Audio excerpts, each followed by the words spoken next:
continuando nossa aula do dia 5 de maio, né? Falando de teoria do pagamento. Vamos lá. Algumas observações aí sobre a quem se deve pagar, né? Artigos 309, 10, 11 e 12. Tem observações importantes que caem bastante em prova, por isso a gente vai ver aí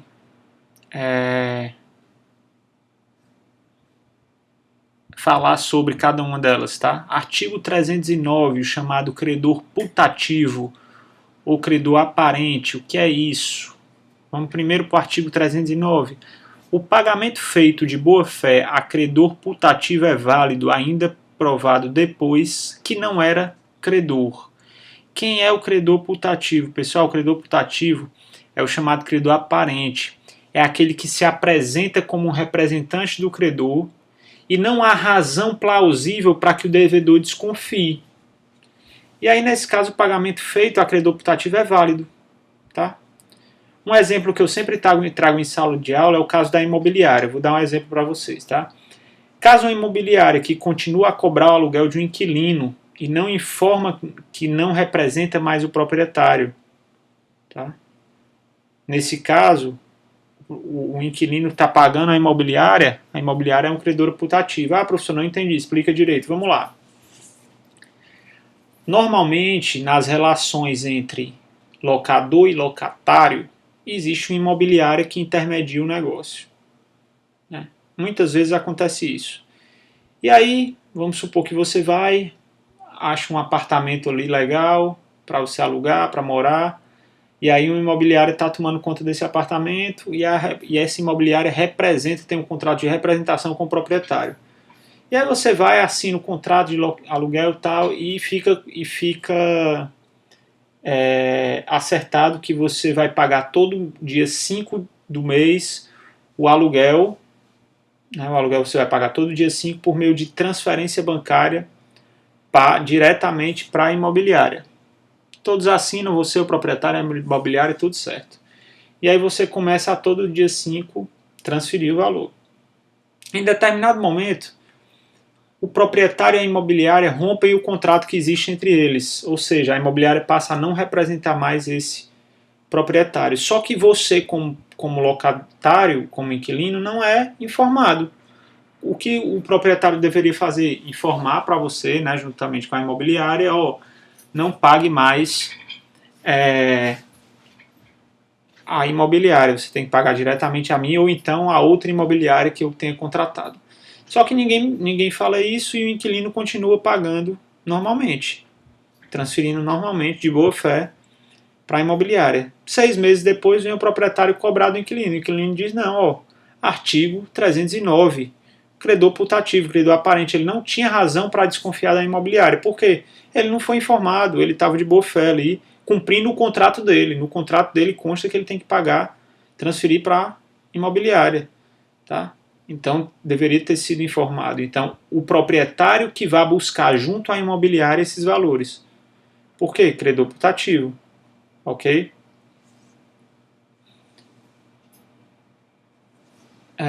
Outro exemplo. Um determinado funcionário de uma empresa que é responsável por tirar pedidos de clientes dessa empresa. E aí todo mês ele vai lá receber os valores acerca desses pedidos de um determinado cliente. Esse funcionário é demitido, mas não informa para ninguém, não informa para os clientes e a empresa também não informa para o cliente que aquele funcionário foi demitido. Ele continua indo lá com a farda da empresa e coletando os valores daquele cliente. Aquele cliente está na razão de pagar para aquele funcionário, porque é um credor putativo. Tá? Então a empresa depois é que vai ter que se virar com esse ex-funcionário aí para pegar os valores. Então vamos lá, continuando.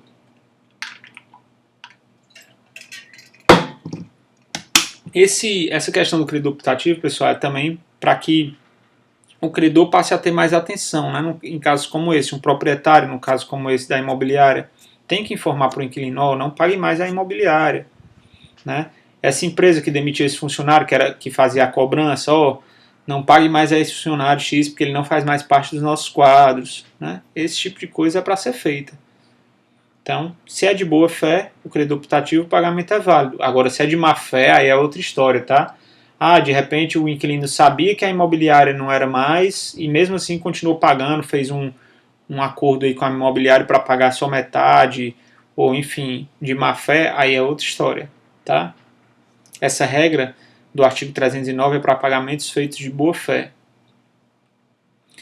Além do artigo 309, só terminando essa questão do artigo 309, basta você lembrar de duas condições para o pagamento a credor putativo ser válido. Para pagamento a credor putativo ser válido, a gente tem que ter duas condições. Primeiro, a boa-fé do devedor e segundo, a excusabilidade do erro, ou seja, são erros excusáveis. É um erro aceitável. Tá? Você não está pagando para uma pessoa que passa no meio da rua, você está pagando para uma pessoa que você vem pagando há alguns meses, aquela pessoa era representante do credor e você não tinha razão nenhuma para achar que ela não era mais. Tá? Outras observações. Artigo 310, pagamento feito a incapaz.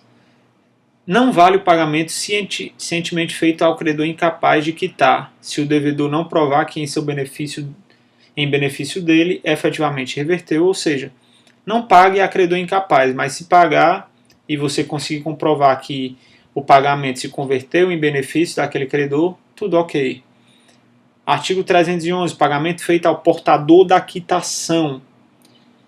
Considera-se autorizado a receber o pagamento portador da quitação, salvo se as circunstâncias contrariarem a presunção daí resultante. Importante esse artigo 311, tá, pessoal?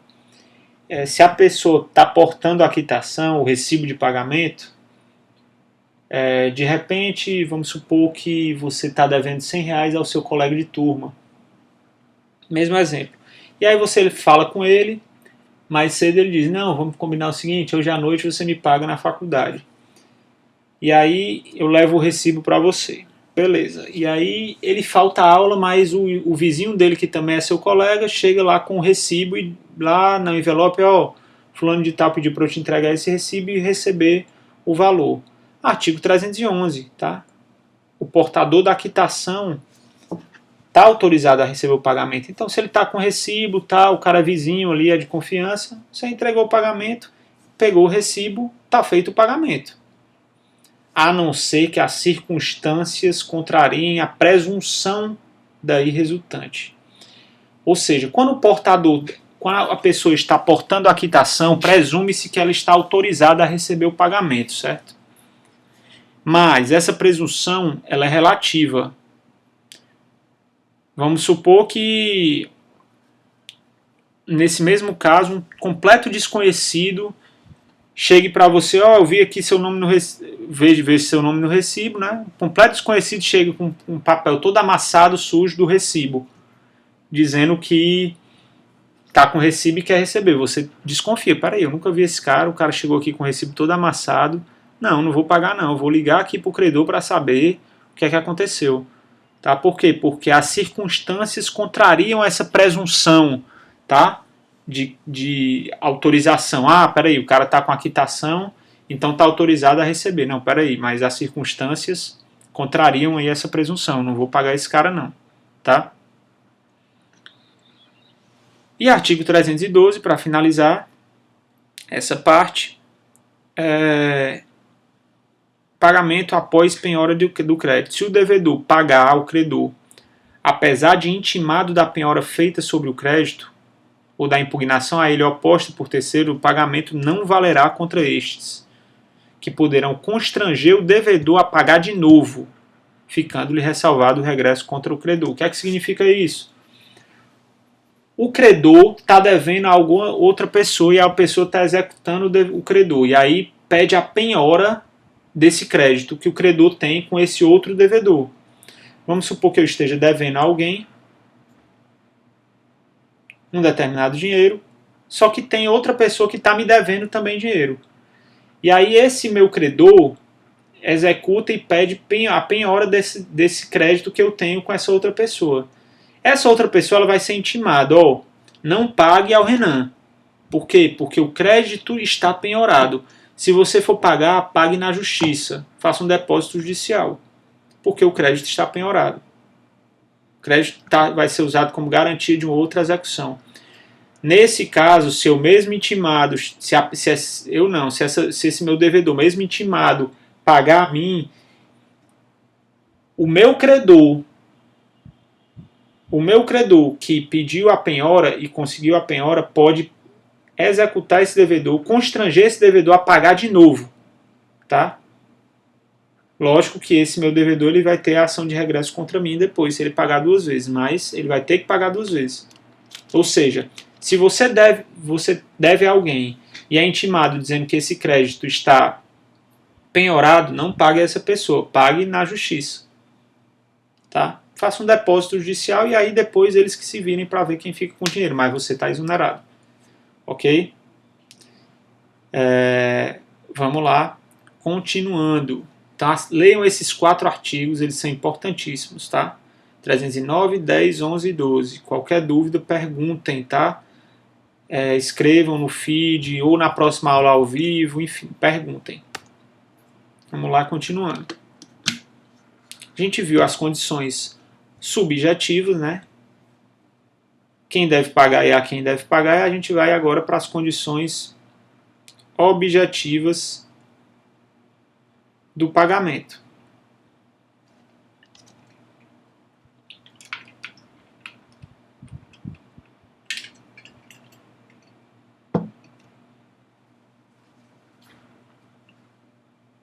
Muito do que se refere ao objeto do pagamento já foi estudado nas unidades anteriores, tá, pessoal? Quando a gente fala em obrigação de dar, principalmente. Mas vamos lá. Dos artigos 313 ao 318, a gente já estudou quando estudou a obrigação de dar, na unidade 4. Certo? Se vocês forem lá no slide 31, vocês vão ver isso, ok? De toda forma, eu repeti aqui nesse slide os temas, tá? Nominalismo, pagamento em moeda corrente nacional ou pelo valor nominal,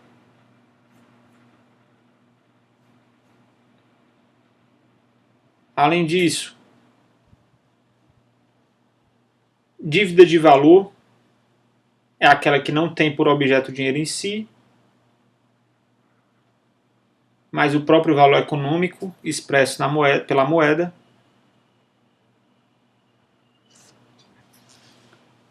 Na obrigação de prestar alimentos, por exemplo, o devedor é obrigado a fornecer não determinada soma em dinheiro, mas sim o que for necessário para o sustento do alimentando. Né? A gente falou a diferença da dívida de valor para a dívida em dinheiro, enfim. Falou sobre nominalismo, falou sobre a possibilidade do aumento progressivo de prestações sucessivas, falou da não obrigatoriedade de recebimento de prestação diversa e nem de pagamento fracionado, falou da cláusula de escala móvel e da teoria da imprevisão, e falou da vedação do pagamento em ouro ou em moeda estrangeira. Então, todos esses pontos a gente falou já. Vocês pegarem aí, como eu falei no slide 31, deixa eu ver se é o 31 mesmo. Não é no 31 não, não é no slide 31 não, tá, pessoal? Unidade 4, deixa eu ver aqui qual é o slide.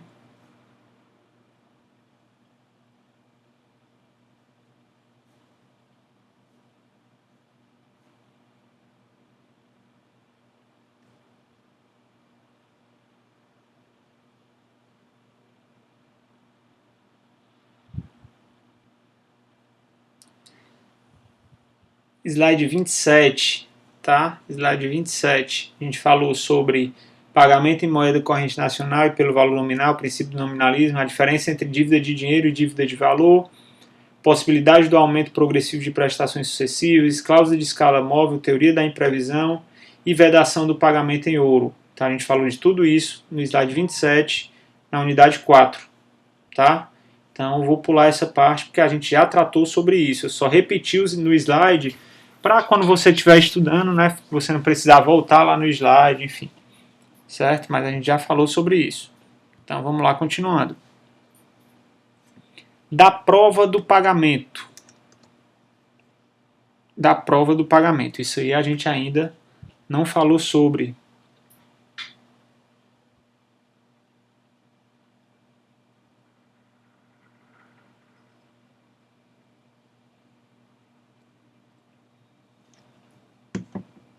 A gente não falou sobre. Então vamos lá.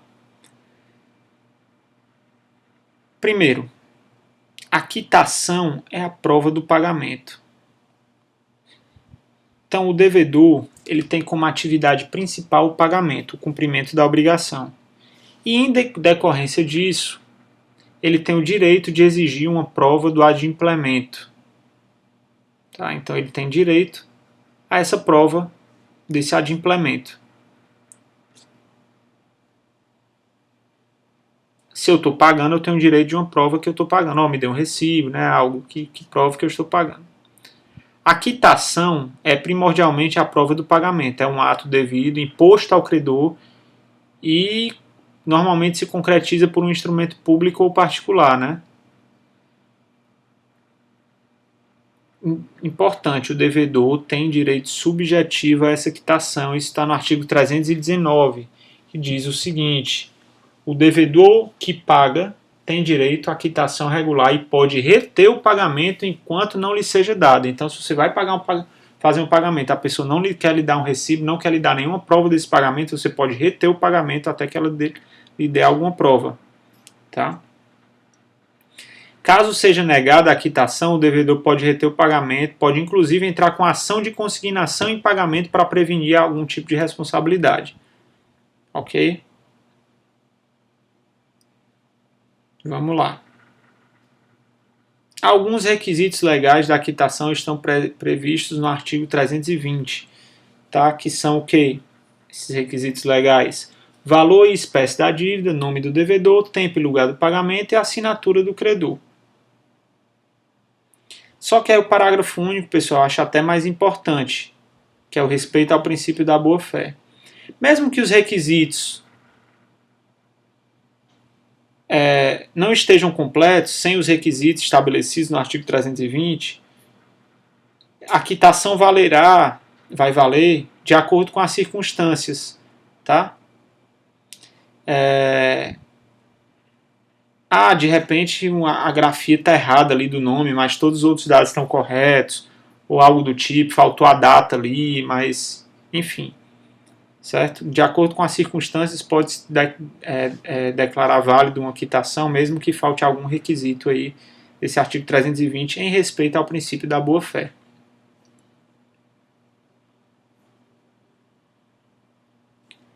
Artigo 321, importante, caso de perda do título, né, da quitação em débitos cuja quitação dependa de sua devolução.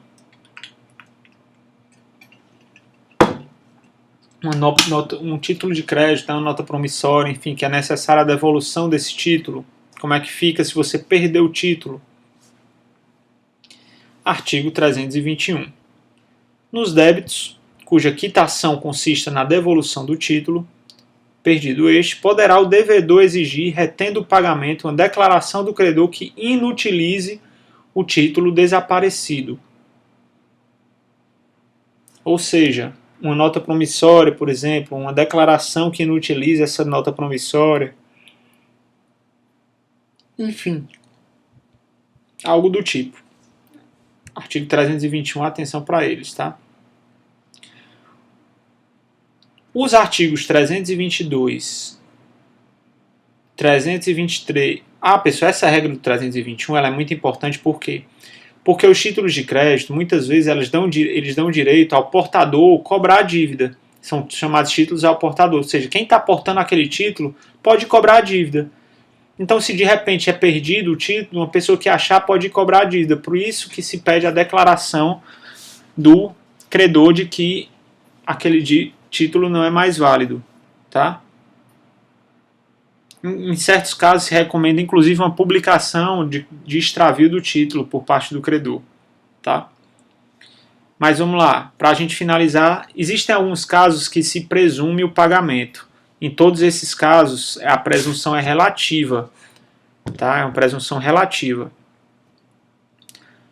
O artigo 322, quando o pagamento for em cotas periódicas, a quitação da última estabelece até prova em contrário a presunção de estarem solvidas as anteriores. Se você paga todo mês, se você pagou o mês de abril, presume-se que você pagou também o mês de março, o mês de fevereiro, o mês de janeiro, mas é uma presunção relativa. O devedor pode provar o credor pode provar o contrário. Ele pagou abril, mas não pagou março, enfim. Presunção relativa.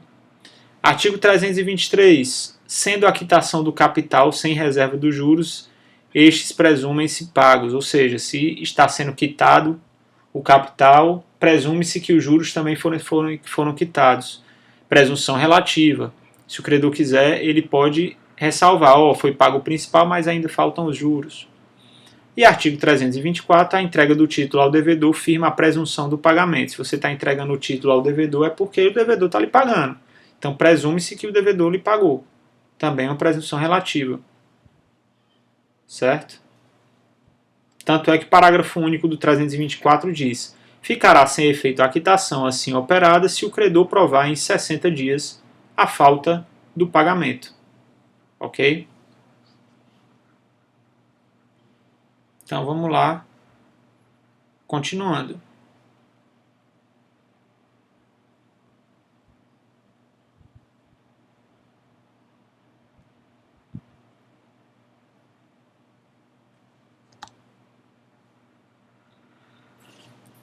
Despesas e pagamento feito por medida. Presumem-se, artigo 325, presumem-se a cargo do devedor as despesas com o pagamento e a quitação. Se ocorrer aumento por fato do credor, suportará este a despesa acrescida. Então, presume-se que o devedor deve pagar as despesas com o pagamento e a quitação. Ok? Se houverem despesas, lógico. Se o pagamento for feito em outra cidade, se a entrega for feita em outra cidade, o devedor tem que pagar as despesas para a entrega em outra cidade. A não ser que tenha sido uma mudança requerida pelo credor, aí ele que tem que arcar. E o artigo 326, pagamento feito por medida. Se o pagamento se houver de fazer por medida ou peso, entender-se-á no silêncio das partes que aceitaram os do lugar da execução. O artigo 326, pessoal, ele privilegia os usos e costumes locais, tá? Por exemplo, se a obrigação de pagar em sacas de café é executada em São Paulo, a regra do tamanho da saca é o de São Paulo. Algumas medidas, pessoal, variam de local por local, tá? Como medida de terreno em alqueire, enfim, algumas variam. Por isso 326 fala, se é por medida o pagamento, vai valer do local da execução, a não ser que as partes decidam em contrato o contrário, né? Despesas com pagamento e que a quitação ficam em regra a cargo do devedor. Pagamento feito por medida vale a regra do lugar da execução.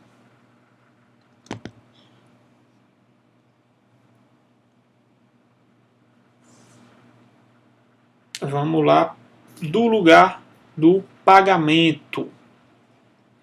Importante a gente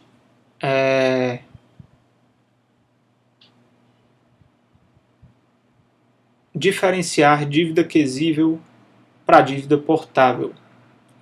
A regra do Código Civil é que o lugar do pagamento é o do domicílio do devedor.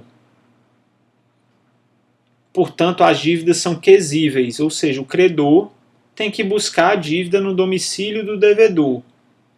Essa é a regra.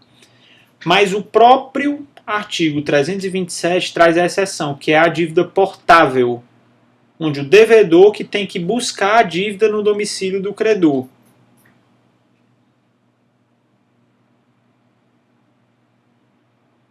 O local também pode ser diverso de acordo com a vontade das partes ou da própria lei. Por exemplo, uma lei municipal cria o tributo onde o pagamento é na prefeitura, ou a natureza da obrigação, prestação decorrente do contrato de trabalho, pagar um empregado em local diverso do seu domicílio se for para o seu benefício. Enfim, então a gente tem a dívida quesível, que é aquela em que o credor vai no domicílio do devedor buscar, a dívida portável, que é o devedor que vai no domicílio do credor buscar, tá? E a dívida em local diverso. O que é que diz o artigo 327? Efetuar-se-á o pagamento no domicílio do devedor, salvo se as partes convencionarem diversamente ou se o contrário resultar da lei, da natureza, da obrigação ou das circunstâncias. Designados 2 ou mais lugares, cabe ao credor escolher entre eles. Atenção para isso que gostam de pegar muito em prova, pegadinha, tá? Porque a regra efetua-se o pagamento no domicílio do devedor. E aí, parágrafo único. Designado 2 ou mais lugares, cabe ao... Normalmente a pessoa que está fazendo prova pensa, rapaz, ó, se a regra é que é feito no domicílio do devedor o pagamento, caso seja designado 2 ou mais lugares, provavelmente o devedor que vai escolher, mas não, tá? É o credor quem escolhe. Então, designados 2 ou mais lugares, cabe ao credor escolher entre eles.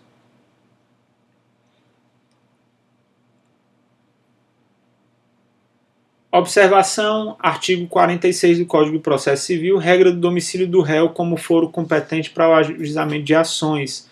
Isso porque, normalmente, a dívida é paga no domicílio do devedor, né? O credor vai buscar no domicílio do devedor, a dívida é quesível. Por isso, essa regra aí de competência da justiça, a regra normalmente é no domicílio do réu. Tá?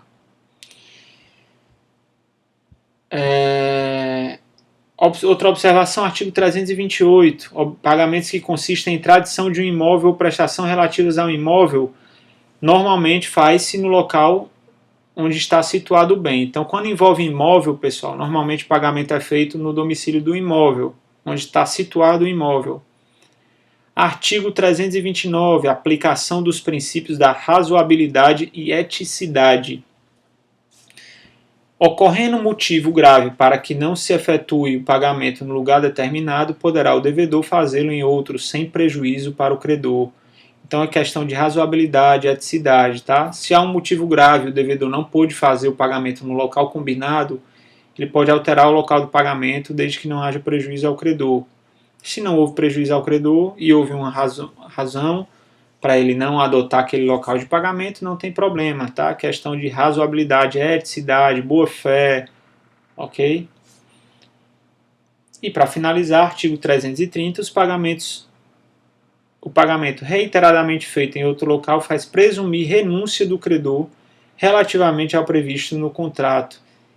Importantíssimo esse artigo 330, a aplicação do venire contra factum próprio, regra decorrente do princípio da boa-fé, tá? Vedação do comportamento contraditório. Ah, professor, o que é isso? Vamos lá. Você combina de pagar o seu aluguel para o locador, e vocês combinam que o pagamento vai ser feito na casa do locador. Você vai lá fazer o pagamento. Só que aí, de repente, vocês descobrem que o trabalho de vocês é no mesmo local, e aí você começa a pagar ele lá no local de trabalho e ele aceita.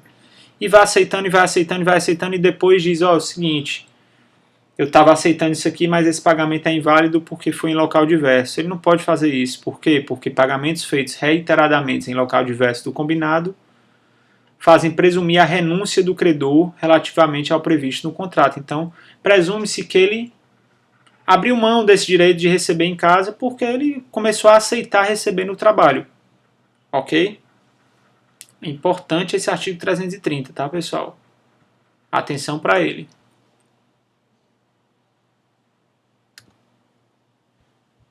E para a gente finalizar a teoria do pagamento, do tempo do pagamento, bem tranquilo, tá? A regra está no artigo 331.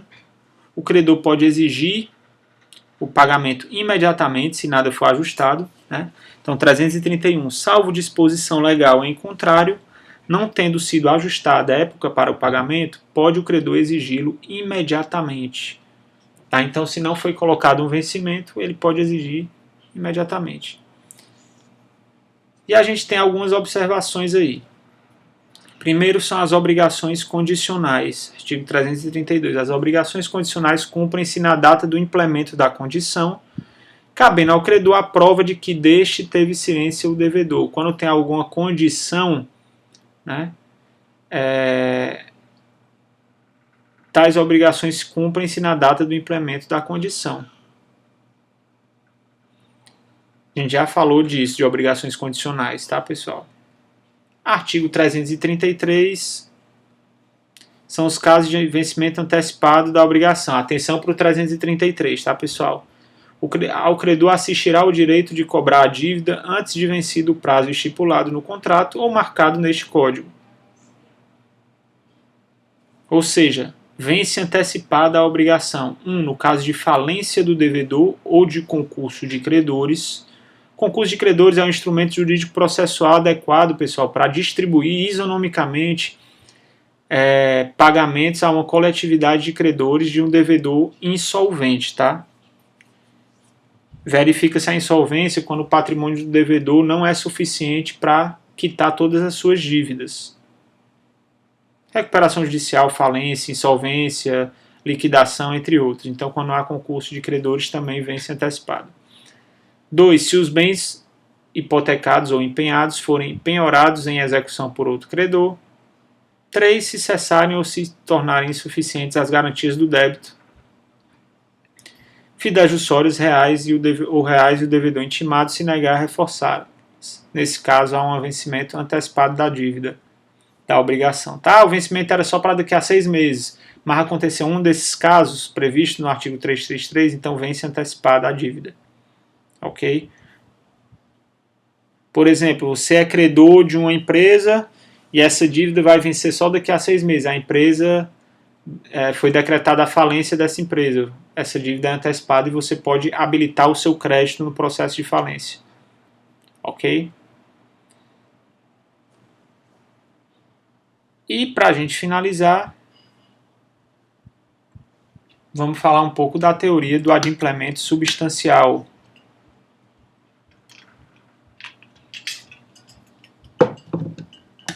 O que é que diz a teoria do adimplemento substancial? Diz o seguinte: uma obrigação não deve ser resolvida se a atividade do devedor, mesmo que não seja perfeita, aproximou-se consideravelmente do resultado esperado. Ou seja, o descumprimento não é significante, por isso não deve extinguir o contrato. Ou seja, o credor diz, eu quero extinguir o contrato porque o devedor não cumpriu totalmente a obrigação. Tá, mas ele cumpriu quase toda a obrigação, tá? Cumpriu 98% da obrigação que ele tinha, você não vai extinguir o contrato por causa disso, por conta da teoria do adimplemento substancial. Você vai cobrar o que resta, fazer um abatimento no preço, algo do tipo, tá? Mas pela teoria do adimplemento substancial, deve-se preservar o contrato. Por quê? Por questões de boa-fé, função social do contrato, enfim, não há uma previsão legal que materialize essa teoria, mas há uma construção doutrinária baseada na boa-fé, na função social, que diz que o contrato foi praticamente todo cumprido, né? Uma besteirinha ali não foi cumprido, então foi cumprido substancialmente, né? A obrigação foi adimplida substancialmente, então não tem motivo para ser resolvido o contrato. Ok? Ser extinto o contrato, ser rescindido, enfim, não há motivo. Então, pessoal, é isso, tá? Essa foi nossa unidade 7. Espero que próxima semana a gente consiga estar ao vivo. De toda forma, a gente tem canais aí que a gente pode se falar, o WhatsApp, tem o Teams, tá? Perguntem ou guardem a pergunta se quiser para aula ao vivo, mas eu estou à disposição, tá, pessoal? Então é isso, vou colocar essa aula no YouTube, no Teams. E aí vocês assistem, qualquer dúvida, como eu disse, estou à disposição. Um abraço a todos e bom resto de semana.